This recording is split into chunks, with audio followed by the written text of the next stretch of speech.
Disclaimer. I doesn't claim any of the arts. All the picture shown belongs to the respective artist and company. If you are original owner and want me to remove the video, I will do it immediately. Just send me an email to inform me. And if you like my content, please subscribe to my channel. A cataclysmic transformation had ravaged the world. It wasn't a mundane occurrence like shifting tectonic plates or volcanic eruptions. Monstrous behemoths inexplicably materialized across the globe, propelling humanity to the precipice of annihilation. The enigmatic entity enabling their manifestation was the Devil's Tower, an ominous realm that bestowed these abominations with unholy power and dominion. It's referred to as the Devil's Tower or God's Tower. The rationale behind this dichotomous nomenclature stemmed from the deities that inhabited these colossal spires, who conveyed an ominous message to all humans, urging them to ascend the tower. Inside awaited everything they could ever covet: power, wealth, and prestige unimaginable. Ascend the tower, and we shall gratify your deepest wishes. Overcome the trials we've set before you, they proclaimed of the colossal tower spanning 999 treacherous floors. The entities governing this domain were gods and demons incarnate. Governments worldwide endeavored to prevent people from approaching the tower, yet no mortal force could impede those determined to challenge it in accordance with the deity's decree. Those who obstructed others from facing the tower faced swift and merciless retribution. It has been 5 harrowing years since billions first took notice of the tower's emergence. A man with alabaster hair and piercing violet eyes, adorned with a self-assured, predatory grin, eagerly readied himself to embark on humanity's inaugural endeavor to conquer the 600th floor. He stands resolute before countless entities amidst a grand cataclysmic explosion. The man dauntlessly bellows, questioning how the 9 Star, those elite warriors, dared to halt his ascent amidst the myriad challenges. 9 individuals stood exalted above the rest, wielding unimaginable magic and divine energy they had acquired within the tower's depths, their might unrivaled. The star known as the Dark Star, or the Death Star, he wasn't a mere master of weaponry nor a superhuman, yet he was the one who surpassed the 9 Star, attaining the title of the mightiest. His name is Jin-woo, the harbinger of death, the embodiment of death itself, the preeminent necromancer. As our formidable main character, Jin-woo, calls forth his skeletal soldiers from the abyss, he coldly informs the 9 Star that he had grown utterly weary of peace and the fragility of humanity, as all he yearns for now is unfathomable strength. He asserts that he shall ruthlessly employ them as mere summoned beasts to achieve his greatness. A white-haired man, clutching an ancient tome, asserts that they of the 9 Star have no recourse but to vanquish the traitorous Jin-woo. Although Jin-woo had defected and assaulted the 9 Star after becoming consumed by insatiable power, he was ultimately incapable of single-handedly overcoming their entire elite group. Jin-woo, the apostate who exchanged loyalty for unrestrained might. However, this narrative is merely the one the oblivious world knows. The harsh reality is that Jin-woo didn't betray humanity. In truth, he was ruthlessly betrayed by 8 of the 9 Star.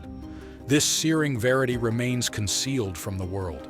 A decade having transpired since that fateful betrayal, a man awakens in a dingy apartment, his fury manifest as he vociferates his intent to confront the 9 Star, denouncing them as vile scoundrels. He claims that his covert ability, soul transmission, had indeed functioned at the precipice of death. This arcane spell permits him to transfer his indomitable soul into a suitable vessel. Jin-woo observes that it seems to have located a body resembling his own, and he's still situated in South Korea. Enraged by the memory of how he could have conquered the 600th floor unaided, only for the 9 Star to ostensibly support him and then betray him, Jin-woo flashes back to that fateful moment when he inquired why they had turned against him. A paladin named Cain and a scientist named Carmen defiantly faced him. Carmen avowed that though Jin-woo might be dubbed a one-man army, he paled in comparison to their combined might. Jin-woo responded that his intention was merely to assist their cause, but Cain rebuffed him, asserting it wasn't a personal matter. They harbored no ill will towards him. Kane, with a disdainful expression twisting his features, menacingly suggested that Jin-yuk was merely an insignificant weed to be pulled. Jin-yuk inquired about Choi Yong-hoon, wondering if he was aligned with them. Yong-hoon was the combat star among the 9-star and Jin-yuk's former friend, who had opted out of the 600th floor challenge. Jin-yuk speculated whether they had concealed the truth from Yong-hoon, fearing he'd side with his old ally. As his vision dimmed, due to substantial blood loss from their brutal assault, Jin-yuk ruminated that this was to be his demise. He'd sacrificed everything for them all, however. He cautioned them against presuming this would signify the end, as he vowed to return stronger than ever for his vengeance. In the present, Jin-yuk's fury endures like an inextinguishable blaze, and he resolves that he won't merely subject them to servitude as his summoned beasts. He's determined to utterly obstruct any potential for their rebirth. Suddenly, his phone rings, and Jin-yuk experiences a hint of delight, having not utilized such primitive technology in some time. His expression swiftly morphs into one of shock and abject terror as he realizes it's the year 2023, signifying a full decade has elapsed for him. Though it felt like a fleeting instant, he ponders whether he can still wield magic in this body, spotting a fly and deciding to eliminate it, endeavoring to resurrect it as an undead minion. But despite multiple efforts, he fumbles, remaining unsuccessful. His countenance reflects bitter disappointment as he discerns not a trace of mana within this form. He contemplates whether this signifies he must ascend the tower anew, devoid of any usable skills. Swiftly consulting his phone, curious whether they've reached the tower's apex in the past decade, he discovers to his dismay that they've only scaled 200 floors. He perceives this as an unexpected opportunity. While they leisurely progress, he intends to rapidly catch up and exact his long-awaited revenge. External training proves futile, necessitating his immediate departure for the tower. Though his physique may resemble that of a novice, he possesses the invaluable wisdom of the dreaded Death Star. Jin-yuk is determined to leverage this knowledge to swiftly amass strength once more. Outside the Soul Tower's entrance, a throng gathers, some aspiring to ascend and amass riches while others dissuade them by predicting inevitable first-floor fatalities. This is the place where aspirations and narratives converge. The tower, he's finally returned. He vows, in the name of Jin-yuk the Death Star, resolute in making his presence brutally known, as the tower's entrance swings open.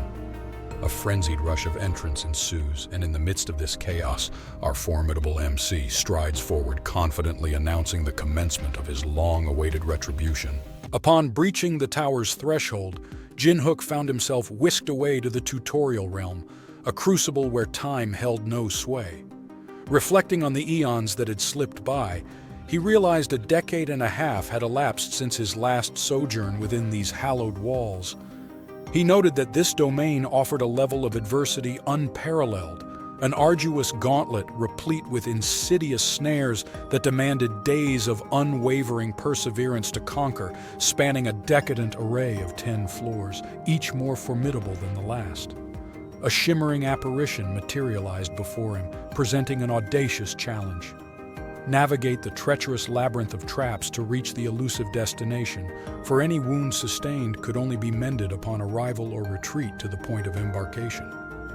Curiosity piqued by his newfound corporeal vessel, Jin-hook summoned forth his status window, only to be met with profound disappointment as he beheld the dismal statistics that greeted him.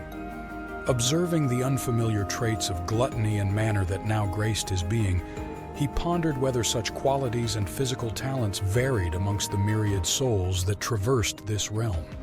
Undaunted, a confident grin crept across his visage as he steeled his resolve to wring every ounce of gain from this tutorial initiation. With determination burning bright, he charged headlong into the treacherous path that lay before him. Yet no sooner had he ventured forth from the starting point than a volley of magical arrows sprang to malicious life, raining down upon him in a deadly fusillade. Though he evaded some, a multitude found their mark, burying themselves deep within his flesh despite his most valiant efforts at evasion. Gritting his teeth against the searing agony, Jin-hook persevered, vowing to endure and press ever onward. Returning to the point of origin, he found his wounds miraculously knitted whole, the pain but a fleeting memory. Though excruciating, Jin-hook resolved to gauge the limits of his endurance, for he understood that reckless abandon would only court disaster. As he touched the spilled crimson of his own lifeblood, he expounded upon the two traits that had elevated him to the pinnacle of climbers on the terrestrial plane. The first, gluttony, enabling him to assimilate and make his own even the most inert of objects. As he absorbed the lifeless blood, he elucidated that the experiences of that which held no spark of life would become his own, a revelation that bestowed upon him a reward most precious. A single coveted stat point added to his tolerance experience. Content with his newfound fortitude, he felt assured in his ability to withstand even the most basic of status anomalies without the need for cumbersome equipment calibrations. Though he anticipated a week's time to complete this tutorial initiation and emerge a skilled climber, he remained steadfast in his determination to endure the relentless arrow barrage, utilizing this hard-won technique to raise his stats through the insatiable maw of gluttony until his tolerance experience reached its zenith. A month's arduous struggle later, Jin-hook stood triumphant before the final portal, surrounded by the spent arrows of his tribulation, as the system bestowed its congratulations upon him for successfully navigating the tutorial's perils.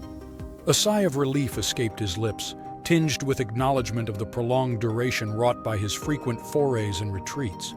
Yet, his moment of respite proved fleeting, as another system manifested before him, bearing whispers that both gods and demons alike were intrigued by the unorthodox approach he had taken. Incensed, Jin-hook unleashed a torrent of curses upon these sadistic entities, elaborating that they monitored the players, ever seeking one who mirrored their own twisted natures, for none dared reveal their true names, employing instead an array of tricks to ensnare unwitting disciples. The system's hue shifted from azure to crimson as it relayed a message from the peak of all evil, greeting Jin-hook as one would an old acquaintance. Recognizing the demon as none other than Baal, Jin-hook branded him a persistent individual, recounting how, in his former life, Baal had relentlessly pursued him, seeking to make a disciple of the climber.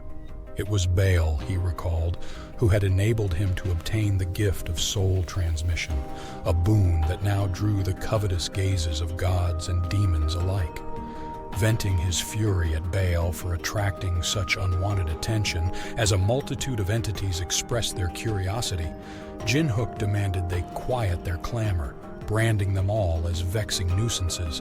He asserted that if they truly wished to know whom he would choose, they ought to observe in clandestine silence, making it abundantly clear that Baal was not, nor would ever be a candidate, instructing the demon to abandon any aspirations he might harbor.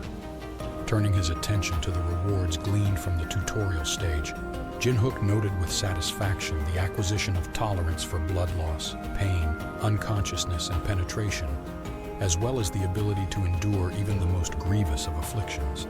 His stats, too, had experienced a significant boon. With glee, he expounded that while acquiring manner at this stage proved a formidable challenge, his manner-type nature had nonetheless yielded an increase to his mana reserves. The system then revealed that, due to his growth, a new trait had been unlocked, the all-rounder, a versatile quality that would grant him proficiency in myriad areas, providing invaluable adjustments during both training and combat.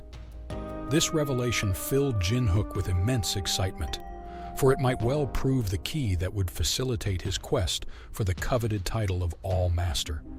Yet, even as he reveled in the potential this new trait promised, Baal's insistent curiosity regarding Jin-hook's status window jolted him from his revelry, a shock that left him reeling. Thank you for watching this video until the end. Support this channel by liking this video and subscribing the channel. And if you want me to recap another manhwa or manga, write its name in the comments section. And if you want to know that what happened in previous chapters, you can watch them in this channel. Stay tuned for next chapters.